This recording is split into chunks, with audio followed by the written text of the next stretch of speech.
जी class, मैं इधर क्या करूंगी?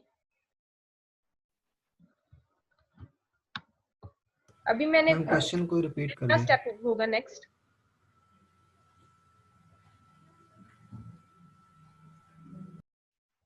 क्यूरी को रन करने के बाद क्या स्टेप होता है? नॉर्मली बताएं, क्या स्टेप करते हैं हम?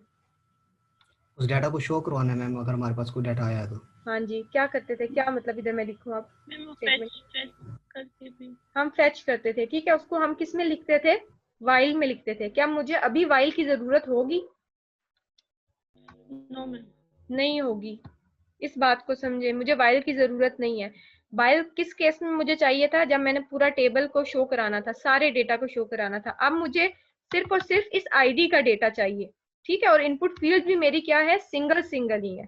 तो सिर्फ इसी का एक आईडी का ही डेटा मुझे शो कराना है। तो मुझे जो फेच लगाना है ना, जो मैं वाइल के अंदर लगाती थी इस केस में, यहाँ पर जो मैंने किया है डॉलर रो के अंदर, मैं क्या करती थी?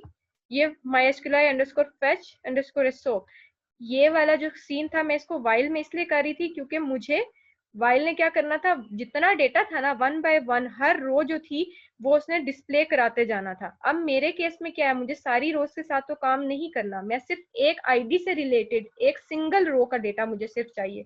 तो मैं क्या करूंगी, इसको वाइल में नहीं लिखूंगी, बल्कि ऐसे ही जाके क्या कर दूंगी, वहां पर लिख दूंगी।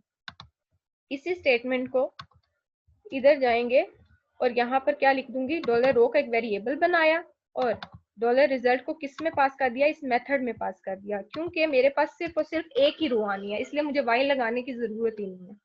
ये बात समझ आ गई है सबको कि मैंने वाइल यहाँ पर क्यों नहीं लगाया? Yes sir. सबको समझ आ गई है? बाकी स्टूडेंट्स को भी? क्योंकि मुझे लग रहा है कि सिर्फ 2 स्टूडेंट्स मेरी क्लास ले रहे हैं, जिनके नाम तो मैंने नहीं देखे, एक लड़के हैं और एक लड़की, सिर्फ यही आंसर करे, इसके अलावा कोई भी नहीं बोल रहा। मैम आप नेम देख लें। ये CRGR होंगे शायद, है ना? No ma'am. नहीं? अच्छा। CRGR से याद आया, अटेंडेंस ले लें और प्लीज पार्टिसिपेंट्स लाजमी काउंट किया करें, कंप्लीट है या नहीं है, ठीक है। आप एक दफा स्क्रीनशॉट ले लें अटेंडेंस का, और पार्टिसिपेंट्स जो है वो काउंट भी कर लीजिएगा कि जितने ऊपर मेंशन है वो आपके स्क्रीनशॉट में आए हैं या नहीं आए। अच्छा, ये बात सबको समझ आ गई है? ठीक हो गया। अब हम लोगों ने क्या करना है, हमारा डेटा जो है जब हम उसको फेच कर लेते हैं, फेच करने के बाद क्या करते हैं?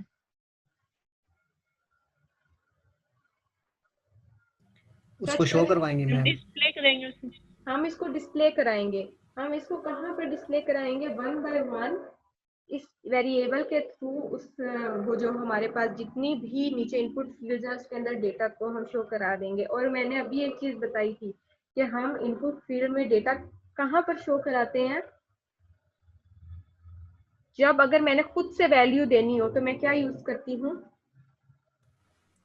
वो टेबल जो रोज होती है।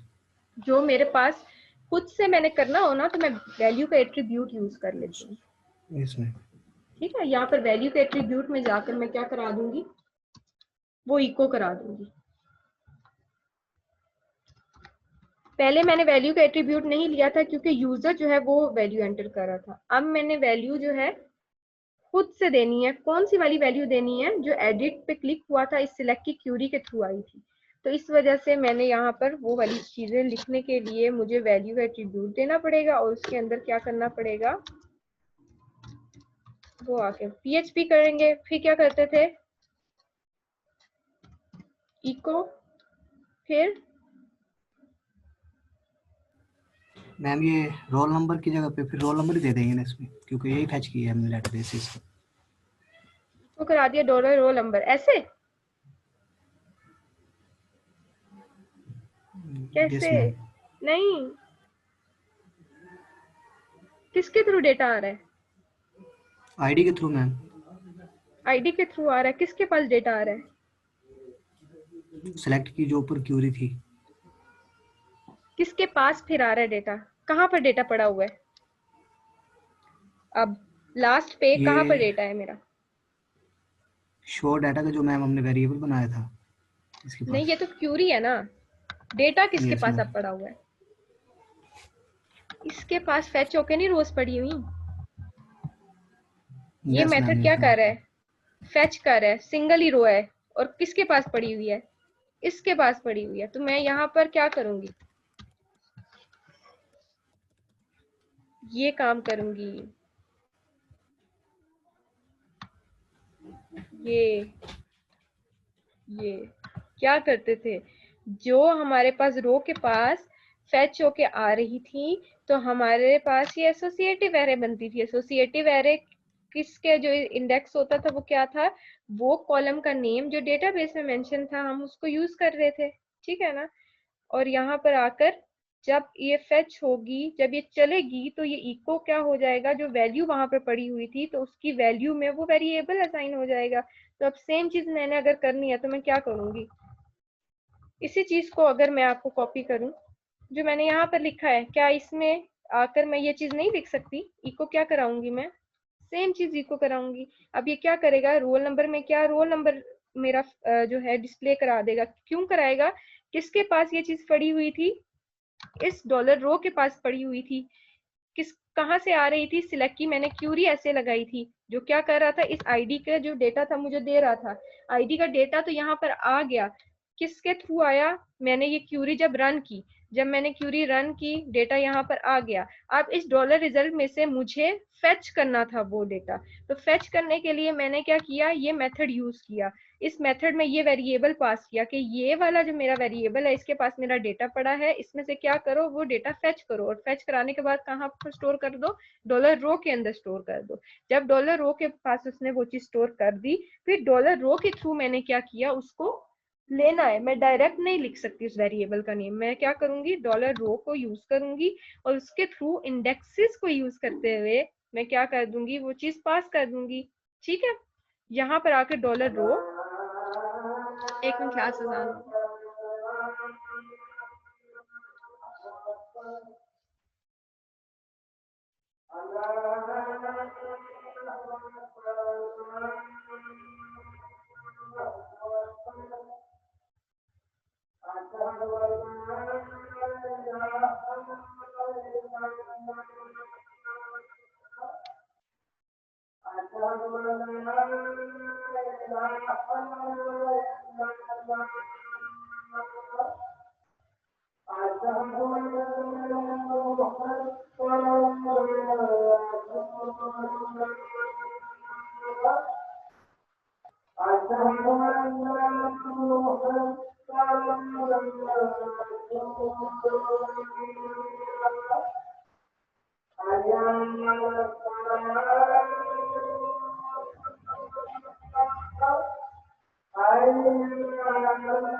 जी क्लास। अब नेक्स्ट पे मैं क्या करूंगी, सेम चीज यही, इसको कंप्लीट जो है हम नेक्स्ट क्लास में कर लेंगे, ठीक है। टाइम आप लोगों का हो गया है, यहाँ पर बस एक चीज लिखते जाते हैं, वैल्यू जो है क्या करूंगी, सेम ये वाला जो मैंने यहाँ पर एट्रीब्यूट दिया है, इसको मैं किधर किधर सारी जगह जो है साथ साथ एंटर करती जाऊंगी। यहाँ तक मेरी एक वैल्यू बनती थी ना, फर्स्ट नेम के लिए भी हम सेम काम करेंगे, और फिर दूसरे के लिए भी हम क्या करेंगे, बाकी वेरिएबल्स के लिए भी सेम काम। ये हमारे साथ जितनी भी यहाँ पर वैल्यूज हैं उनके साथ हम लोग ये चीज एंटर कर सकते हैं। इमेज के केस में हमारा सीन चेंज होगा, क्योंकि हम इमेज का सिर्फ और सिर्फ नेम डिस्प्ले कराएंगे, हम इमेज जो है उसको वहां पर डिस्प्ले नहीं करा सकते इनपुट फील्ड के अंदर। इनपुट फील्ड के अंदर सिर्फ हम क्या करेंगे, वो ब्राउज का बटन जो होगा ना, वहां साथ इमेज का जो है वो नेम शो करा देंगे, ठीक है। या फिर आप इसको क्या करोगे, इमेज को दोबारा से सिलेक्ट करोगे, कुछ भी डिस्प्ले नहीं कराते इमेज के केस में, या सिर्फ क्या करते हो, नेम डिस्प्ले करा देते हो, ठीक है। बाकी हमारा जो है सिर्फ और सिर्फ अभी रोल नंबर और फर्स्ट नेम ही था, बाकी कॉलम्स भी होंगे तो उसके साथ भी क्या करोगे, वैल्यूज में ये चीज इको करा दोगे। यहाँ तक सबको क्लियर है बात कि ये चीज हमने क्यों लिखी है, वैल्यूज में कहाँ से आ रही थी, इधर से आ रही थी, यहाँ से आकर कहाँ पर लिख दी, वैल्यू का एट्रीब्यूट लिया और उसके अंदर सारी चीजें लिख दी, ठीक है, अब इससे कंटिन्यू जो है हम इंशाल्लाह नेक्स्ट क्लास में करेंगे। कोई क्वेश्चन है तो पूछ लें। मैम जी वो रोल नंबर 46 की आप ऐसे ही लगा दीजिएगा, उसका मैसेज आया कि उसका सिग्नल प्रॉब्लम हो गया था, फिर इसने थर्ड में ज्वाइन नहीं किया, थर्ड सेशन। किसने? Ma'am roll number 46। Roll number 46। Okay, उनका रोल नंबर ग्रुप में सेंड कर दीजिएगा। Okay ma'am. जी, किसी को कोई क्वेश्चन है यहाँ तक? नहीं? अच्छा, अब आप लोगों मेरी बात सुने, ये जो कोड है ना आप लोगों ने समझ के आना, इंसर्ट और इससे पहले अभी तक जितना हो गया, इंसर्ट डिलीट अपडेट वाला तो कंप्लीट नहीं हुआ, इसको छोड़ दीजिएगा।